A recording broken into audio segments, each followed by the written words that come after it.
Good evening, কেমন আছো বলো সবাই? আশা করি সকলেই ভালো আছো, আমিও ভালো আছি। তো হাসি মুখ নিয়ে এসেছি, বুঝতেই পারছো নিশ্চয়ই সোনামার ভিডিও। হ্যাঁ ঠিক তাই। তো কালকেই করতাম, বলেছি আমি খুব অন্য কাজে ব্যস্ত হয়ে যাই, টাইমের ভিডিও টাইমে দিতে পারি না, তার জন্য আমি ভীষণভাবে দুঃখিত। তো সোনামা সুন্দর করে গাছ লাগাচ্ছে, সোনামার জন্যই তো রোহন এত কিছু গাছগুলো করছে, তাই না? সোনামা ফল খাবে, ফুল পাবে, তো সেই কারণেই সোনামার জন্য রোহন প্রচুর 27টা না 28টা কটা যেন বললো, আমার ঠিক সংখ্যাটা মনে নেই, কিন্তু প্রচুর গাছ কিনে নিয়ে এসছে। আর রোহন সত্যি খাটাখাটনি করতেও পারে, গাছের একটা শখ আছে, এটা কিন্তু সবার হয় না জানো তো। অনেকের অনেক জায়গা থাকে কিন্তু গাছ লাগানোর ইচ্ছা থাকে না। গাছকে লাগালেই তো হয় না, গাছকে খুব যত্ন করতে হয়, মাটি সার সব কিছু দিতে হয়। তো রোহন ছাদের ওপরে গাছগুলোকে সবকটা টবের ওপর বসাচ্ছে। তো মাটিতে বসালে মনে হয় আরও ভালো হতো, কিন্তু কলমের গাছ তো টবেও খুব ভালো হয়। তো সেই জন্য অনেক গাছ, সব নাম বলেছে কি কি গাছ আছে, তোমাদেরকে আমি নাম অত বলতে পারবো না, তবে কাঁঠাল গাছ, আম গাছ, লেবু গাছ, তারপরে হচ্ছে গিয়ে পেয়ারা গাছ, আরও অনেক রকম গাছ লাগিয়েছে, আমি অত নাম মনে রাখতে পারিনি। প্রচুর গাছ এনেছে, প্রচুর। তারপরে আরও 2-3টে গাছ নিচে বসাবে বললো, বাড়ির কাছ সামনের দিকে বসাবে। তো অনেক গাছ লাগিয়েছে। আর সেই গাছে লাগাতে সাহায্য করেছে কে জানো? সোনামা।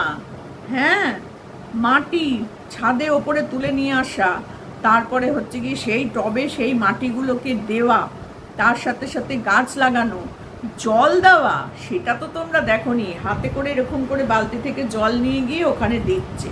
তো সে জল সবই ছাদে পড়ে যাচ্ছে, কিন্তু তাও তো দিচ্ছে, তাই না? এই যে ওর আগ্রহটা, এইটা কিন্তু খুব ভালো জিনিস। সব কিছুতে একটা আগ্রহ আছে মেয়েটার, যে এটা আমি করব, পারছে না। গাছ তুলতে পারছে না তবু তুলছে, মাটি তুলতে পারছে না তবু তুলছে, এরকম করে তুলছে, এরকম করে ছুঁড়ে দিচ্ছে, এরকম করে তুলছে, এরকম করে ছুঁড়ে রেখে দিচ্ছে। হাতে তো এইটুকু মাটি উঠছে, হাতে তো এইটুকু, তার কত মাটি তুলবে বল? তারপরে সে বালতি টেনে নিয়ে আসছে, কাজ হয়ে যাওয়ার পর বালতিগুলো তো নামাতে হবে, তাই না? ফেলে রেখে তো হবে না, সেই জন্য সোনামা সেগুলোকেও নামিয়ে নিয়ে আসছে, 2টো বালতি একসাথে, সেটাকেও টানতে নিয়ে আসছে। এত ভালো লাগে না সত্যি করে সোনামার ভিডিও দেখতে, কি বলবো। তোমরা যারা দেখোনি এখনো পর্যন্ত, সময় সুযোগ পেলে একটু দেখে নিও সোনামার ভিডিও, সত্যিই ভালো লাগে দেখতে, খুব ভালো লাগে, এটা মজা লাগে ওর ভিডিও দেখতে। আর ওর চোখ মুখ, কথা বলা, এরকম মাথা নাড়িয়ে কথা বলা, চোখ গোল করে কথা বলা, এটার জন্যই আরও বেশি ভালো লাগে, এটার জন্যই আরও বেশি ভালো লাগে। ওর মধ্যে একটা কিউট ভাব আছে, তাই না? মানে ওকে দেখলেই মনে হয় একটু চটকাই, ওকে দেখলে মনে হয় একটু কোলে নিই, ওকে দেখলে মনে হয় ওর সাথে একটু বকর করি।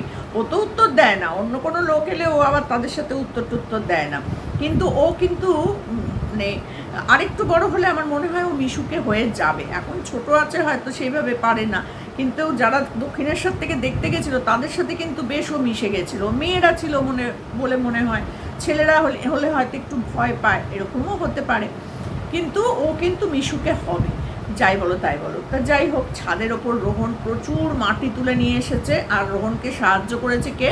সোনামা আর রোহনের কাকার ছেলে। তো সেও ছোট, রোহনের কাকার ছেলেও কিন্তু বেশ ছোট, সেও কিন্তু সমানে রোহনের সাথে খেটেছে, তার সাথে সাথে আবার ক্যামেরাও ধরেছে, কারণ রোহন যখন কাজ করছে তখন সে ক্যামেরা ধরছে। রোহনের পা ভর্তি মাটি, সোনামার তো সারা শরীরেই মাটি, হাতে পায়ে সব জায়গাতেই মাটি, জামায়। আর রোহন বারবার ওর পাগুলো দেখাচ্ছিল পুরো মাটিতে ভর্তি, কারণ মাটি তো হবেই, নিচ থেকে মাটি পুরো নিয়ে এসে সেই টবের মধ্যে সেই মাটিগুলোকে ঢালা, সেগুলো তো একটা অবশ্যইভাবে হবেই না। তো আমি সামান্য আমার বারান্দায় মাটিগুলো যখন একটু খুঁড়ে দিই, গাছের নিচ থেকে তো মাটিগুলো একটু খুঁড়ে দিতে হয় মাঝে মধ্যে, 15 দিন 10 দিন অন্তর একটু মাটিগুলোকে একটু খুঁড়ে দিতে হয়, তখন আমারই আঙুলের মধ্যে মাটি লেগে যায়, কি করা যাবে, আমার তো ছোট জায়গা। তো আজকে 3খানা জবা গাছ এনেছি, একটা সাদা, একটা হলুদ, একটা লাল। এমনিতে একটা তো হলদে একটা আছেই, এখনো ফুল ফোটেনি, একটাই ফুল ফুটেছিল ব্যাস, আর ফুল ফোটেনি। আমি জানি না কি সার ফার দিতে হবে, সরি, ওর মধ্যে অনেক সার ফার দিতে হয়, তবে আমি ফোনে দেখে নেব যে বাড়ির তৈরি কোন জিনিস ওর মধ্যে দেওয়া যায়, কারণ গিয়ে সার নিয়ে আসা আমার দ্বারা হয় না জানো। তো আজকে আমি নিয়ে এসেছি, আমাদের এনজিওতে একটা প্রোগ্রাম ছিল, সেখানে সবাইকে একটা করে জবা ফুল গাছ দেওয়া হয়েছে। তো সবাইকে দেওয়ার পর অনেক গাছ বেঁচে গেছিলো। তখন আমাদের বলেছে যার যেটা পছন্দে নিয়ে যান, যটা খুশি। তো তখন আমিও 3খানা গাছ নিয়ে এসেছি, কিন্তু কোথায় যে লাগাবো আমি খুঁজে পাচ্ছি না জায়গা। আমাকে টব কিনতে হবে মানে বাগান করার জন্য। তো দেখি কালকে সকালবেলা যদি পারি বেরোবো, বেরিয়ে টব আর মাটি, আমাদের তো 5 তলার ওপরে থাকি জানো, ওই মাটি নেই। আর রোহনদের ওই গাছ লাগানো দেখে আমার যে কি ভালো লাগছে, যে আমার যদি এত জায়গা থাকতো, মাটি থাকতো, আমি যে কত গাছ লাগাতাম। সত্যি বলছি, ফুলের গাছ আর ফলের গাছ এই দুটো আমি একবারে ভর্তি করে দিতাম। সত্যি ভীষণ ভালো লেগেছে আমার। তো যাই হোক, এইভাবেই তোমরা এগিয়ে যাও, সুন্দর করে গাছগুলো মানে পরিচর্যা করো। গাছও বড় হবে, আমাদের সোনামাও বড় হবে তার সাথে সাথে, তাই না? আর গাছে জানো, এক গাছে আম গাছে একটা আম ছিল, আর পেয়ারা গাছে একটা পেয়ারা ছিল। রোহন পেয়ারাটা পড়ে গেছে দেখিয়েছে যে পেয়ারাটা পেকে গেছিলো, তারপরে গাছটা নিয়ে এসছে 2 দিন ধরে।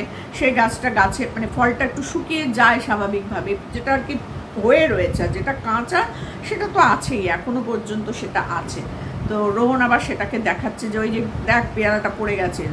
পেয়ারাটা ওই মাটি থেকে তুলেই 1 কামড়, এইবার এই করে উঠেছে রোহন একেবারে। কারণ দেখো, মাটি থেকে তুলে খাওয়া আর ওই মানে পোকা বলছি, বাইরের গাছের মধ্যে ফলটা হয়ে থাকছে, কত কিছুই তো ওখানে আছে না, সেগুলো যদি ধুয়ে না খায় তাহলে তো ঠিক না।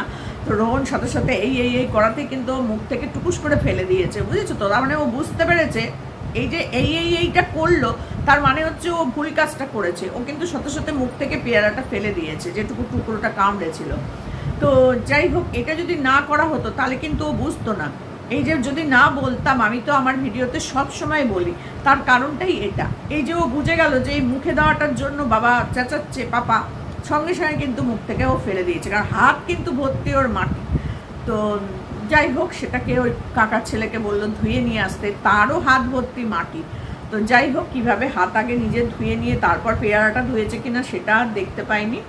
যাই হোক, সোনামাকে দিয়েছে, কিন্তু সোনামা কিন্তু হাত ধোয়নি। সোনামা কিন্তু ওই মাটি হাতে মাখা অবস্থাতেই পেয়ারাটা ধরেছে, এবং দেখছেও আবার, মানে ওই যে ওর হাতের কাদাগুলো যে পেয়ারার মধ্যে লেগে গেছে সেটা কিন্তু ও আবার দেখছে। তো যাই হোক, ওই হাতেই কিন্তু সোনামা পেয়ারাটা খেয়ে নিল। এটা কিন্তু আমি খুব ভালো করেই বুঝলাম, মানে একটু একটু করে খাচ্ছে আর কি পেয়ারাটা। তো যা এইসব করছে, সোনামা খুব চেষ্টা করছে রোহনের সাথে ওই বড় মাটির যে টবগুলো সেটাকে তোলার। মানে রোহন মাটি ভরেছে, সেইটাকে টবটাকে একটা সাইডে রাখবে, আর ওই যে কাকার ছেলে সে দুটো করে ইট পেতে দিচ্ছে, তার উপরে আর কি টবটা রাখা হচ্ছে, সরাসরি ছাদের ওপর না রেখে ওই ইটের ওপর রাখা হচ্ছে। তো যাই হোক, ওই ইটের ওপর তুলে নিয়ে যেতে গিয়ে সোনামাকে বলছে তোল এই সাইডটা ধর, দুজনে মিলে তুলে নিয়ে যায়। আর রোহন যা করছে, সোনামাও তাই করছে। মানে তুলতে গিয়ে যে চাপটা ও করছে, তাই বলছে ও বলছে মানে ওর তো আসল শব্দ বেরোয় না, ওর যা মুখ থেকে বেরোয় তাই বের করে দেয়। মানে এত সে মজা লেগেছে না আমার ভিডিওটা দেখতে। তারপরে তোমার নাম কি বলে, অনেক চেষ্টা চরিত্র করলো, তো করে সে বেঁকে গিয়ে এই করে ওই করে ও কি পারে ওইটা তুলতে। রোহনের একদিক রোহন ধরে আছে, আর একদিকটা ওকে বলেছে ধরতে। ভেবে দেখো একবার কি কাজটাই না সে করেছে। তো যাই হোক, সেটা তো পারলো না। তো কিন্তু সেই জায়গাটা খুব মজা লেগেছে আমার। ও করে সে মুখে আওয়াজ করছে, আবার হাসছেও। তার মানে ও বুঝতে পারছে ওটা একটা মজার জিনিস হচ্ছে। অনেক চেষ্টা চরিত্র করে তারপর হলো না। তারপর রোহনই সবগুলো গাছ ঠিক করে ইটের ওপর সব সাজিয়ে গুছিয়ে রেখে তারপর আবার বলে দিল কোনগুলো কোন গাছ। কিন্তু ওই যে আমি অতগুলো গাছ মনে রাখতে পারিনি, অনেক গাছ। তো কি বলবো, তোমার নাম কি বলে, সোনামা সব কিছু করলো, এইসব হচ্ছে, গোছানো গাছানো চলছে। হঠাৎ দেখি সোনামা হাতে আম নিয়ে ঘুরছে, বুঝেছো? একটা কাঁচা আম নিয়ে ঘুরছে। রোহন বলছে এই তোর হাতে কি রে, কি করতে বলছে, মা তুই এই আমটা পেরে নিয়ে এসছিস? গাছে একটা আম ছিল, যখন কিনে এনেছে তখন থেকেই গাছে একটা আম ছিল। ব্যাস, সোনামা দেখতে পেয়েছে, আর রাখতে পারে ওটা বলো? খপাত করে আমটাকে ছিঁড়ে নিয়ে এসছে। তো যাই হোক, খুব মজা লেগেছে ভিডিওটা দেখতে। সুন্দর সুন্দর এরকম করে ব্লগ দিও, যেটা দেখলে আমাদের মন ভালো থাকে। আর আমার দর্শকরা যারা আর কি তোমাদের ভিডিও দেখতে পায় না, তারা আমার কাছ থেকেই সোনামার গল্প শোনে। দেখতে পায় না মানে দেখে উঠতে পারেনি এখনও, তারা আমার কাছ থেকেই সোনামার গল্প শোনে, ভালোবাসে সোনামাকে অনেকেই। আমার মানে পরিবারের অনেক মানুষ এখন সোনামা, রোহন, তারপরে হচ্ছে গিয়ে রানীমা, তারপরে রাজ ভাই, আমাদের শামীম না তো, হ্যাঁ শামীম, তারপরে অজয়, এদেরকে কিন্তু চিনে গেছে জানো তো। তো সেই কারণে বলছি, এদের ভিডিও দেখি, এদের ভিডিও দেখতে ভালো লাগে। সোনামার ভিডিও যেমন দেখি, সেরকম রানীমার ভিডিও দেখি। রানীমাকে অনেক দিন ধরে দেখা হয় না, তবে আমার নেক্সট ভিডিওটা রানীমাকে নিয়ে অবশ্যই আসবে। দেখলাম রানীমা হসপিটালে, তো সেটা দেখে খুব খারাপ লাগলো। অবশ্যই রানীমাকে নিয়ে একটা ভিডিও করব, অনেক দিন ধরেই ভাবছি করব, কিন্তু করে ওঠা হয়ে উঠছে না। তো অবশ্যই রানীমাকে নিয়ে একটা ভিডিও করব। দেখ, রানীমাও আমার কাছে যেরকম, সোনামাও আমার কাছে সেরকম। তো সোনামাকে আগে পেয়েছি বলে আমরা সোনামাকে একটু বেশি ভালোবেসে ফেলেছি, এটাই হচ্ছে কথা। বাড়িতে প্রথম বাচ্চা যেটা আসে না, সেটাই দেখবে বেশি আদরের হয়। তারপর সেকেন্ড, থার্ড যারা আসে তারা কিন্তু একটু কমে যায়, কিন্তু প্রথম যে বাচ্চাটা, সেই বাচ্চার আদর কিন্তু সব থেকে বেশি হয়। এটা কিন্তু মানে সায়েন্টিফিক কারণ দিয়ে বললাম। তো সোনামা আমাদের কাছে আগে এসেছে, সেই জন্য সোনামাকে আমরা একটু বেশি ভালোবাসি। আর রানীমাকেও ভালোবাসি, তামিমকেও ভালোবাসি। আমার কাছে সব বাচ্চা সমান, সব বাচ্চা। তবে রানীমাকে নিয়ে ভিডিও সেভাবে করা হয়নি। অবশ্যই রানীমাকে নিয়ে একটা ভিডিও করব, কারণ রানীমার শরীরটা খারাপ, হসপিটালে গেছে দেখলাম, শাহরুখ নিয়ে গেছে। তো চলো, বেশি বড় করব না ভিডিওটা, এটুকুনি বলবো যে সবাই সোনামাকে, আমাদের প্রত্যেকটা বাচ্চাকে সমানভাবে ভালোবেসো। কেউ মানে একে কম ওকে বেশি এরকম করো না। আর একজনকে বলবো যে দেখুন, রোহনের বড় বউ, ছোট বউ, আগের বউ, কোন বউ পালিয়ে গেছে আমি জানি না।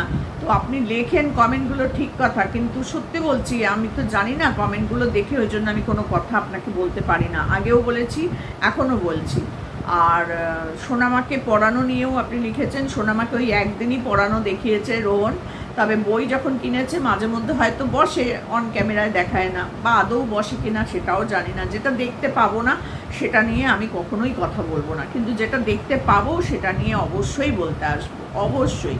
আর রোহনের খারাপ দেখলেও বলবো, রোহনের ভালো দেখলেও বলবো, এটাই হচ্ছে কথা। আর রোহনের সন্তান আমাদের সোনামা কার বাচ্চা, সোনামার মা কে, সোনামাকে আদৌ কুড়িয়ে পেয়েছে কিনা, সোনামা আদৌ ওর প্রথম মানে বউয়ের বাচ্চা কিনা, দ্বিতীয় বাচ্চা কিনা, এত কিছু যে দেখতে পাই না, সেগুলো নিয়ে কিন্তু আমি কিছু বলতেও পারবো না। এটা হচ্ছে আমার বক্তব্য। তো চলো, ভিডিওটা আর বড় করবো না। সোনামা আর সোনামার তার না, তবে রোহন কাজটা খুব সুন্দর করেছে। যেমন সুন্দর করে গাছগুলোকে পরপর পুঁতেছে, ভালো লাগছে দেখতে, সেরকম অত নোংরা ছাদটা সেটাও জল ঢেলে ঢেলে পরিষ্কার করেছে সুন্দর করে, সেটাও কিন্তু প্রশংসারই যোগ্য। রোহন কাজগুলো খুব সুন্দর, নিট অ্যান্ড ক্লিনভাবে করেছে, পুরো ছাদটাকে ধুয়ে পরিষ্কার করে দিয়েছে একদম। তার সাথে অবশ্যই ভালোবাসা জানাতে হবে রোহনের মেয়ে আমাদের সোনামাকে, আর তার সাথে তার কাকার ছেলে, ছোট্ট বাচ্চা ছেলে, সেও কিন্তু সমানভাবে খেটেছে। তো তাকেও একটা ভালোবাসা আমাদের জানানো উচিত, তাই না? তো আমার কমেন্ট বক্সে অবশ্যই সোনামাকে কিন্তু তোমরা লিখবে যে সোনামা এত পরিশ্রম করেছে, তোমাদের কেমন লেগেছে। তো চলো, এটুকুনি বলার ছিল। টাটা।